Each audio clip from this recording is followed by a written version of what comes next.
ایک لمحہ تمہیں ایسا بھی میسر ہونا چاہیے اپنے اوقات زندگی میں جس میں تمہارے اور تمہارے رب کے درمیان کوئی بھی نہ ہو.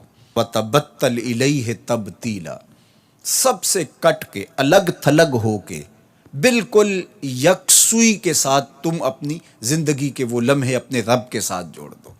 جس طرح ایک روایت میں فرمایا لی مع اللہ وقت لا یسعنی فیہ نبی مرسل ولا ملک مقرب، میرا اور میرے رب کا معاملہ کبھی ایسا ہوتا ہے درمیان میں نہ کوئی فرشتہ ہوتا ہے نہ کوئی رسول اور پیغمبر ہوتا ہے، وہاں میرا اور میرے رب کا ہی معاملہ ہوتا ہے. تو یہ یکسوئی کے لمحات ہیں.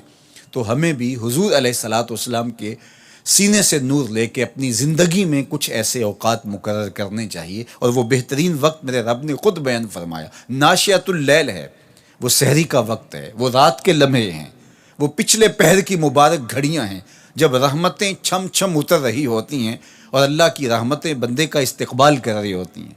تو اس وقت اگر اللہ کے حضور کھڑے ہو کے ربط قائم کیا جائے تو وہ اللہ کے ساتھ جڑنے کا بہترین وقت ہے. اور نماز میں تبتل ہو، جب ہم نماز پڑھ رہے ہوں تو مکمل انہماک رب کے ساتھ ہو.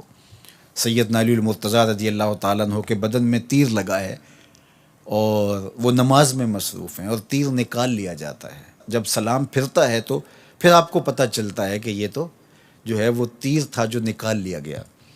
تو یہ انہماک ہے، رب کے ساتھ انہماک. اور وہ فرمایا گیا حدیث جبریل میں کہ اپنے رب کی اس طرح عبادت کرو کہ گویا تم اسے دیکھ رہے ہو. اور اگر یہ کیفیت پیدا نہیں ہوتی تو کم از کم یہ کیفیت تو ہو کہ وہ تمہیں دیکھ رہا ہے. فَاتَّخِذْهُ وَكِيلًا، اور اسی کو کارساز بناؤ، اسی پر توکل، اسی پر بھروسہ، اپنے امور اسی کے سپرد کرو.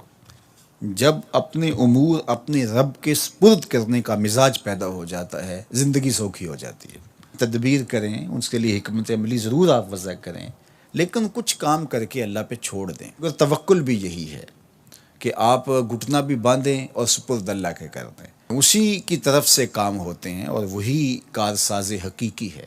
تو فرمایا کہ فَاتَّخِذْهُ وَكِيلًا، اسی کو کارساز بنا لیجئے اور اسی پر اپنے کاموں کو چھوڑ دیجئے. جو کشتیاں اس کے نام پر ڈال دی گئیں وہ ڈوبتی نہیں ہیں، وہ منزل تک ساحل تک پہنچتی ہیں. تو ہمارا تو اتنا ہی کام ہے کہ کشتی ڈال دی، لیکن اس کو پار لگانا تو اسی کا کام ہے.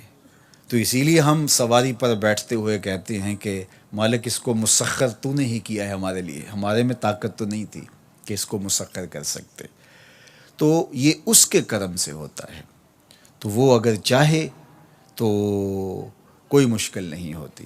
تو اس لیے اپنے کاموں کا کارساز اسی کو بنایا جائے.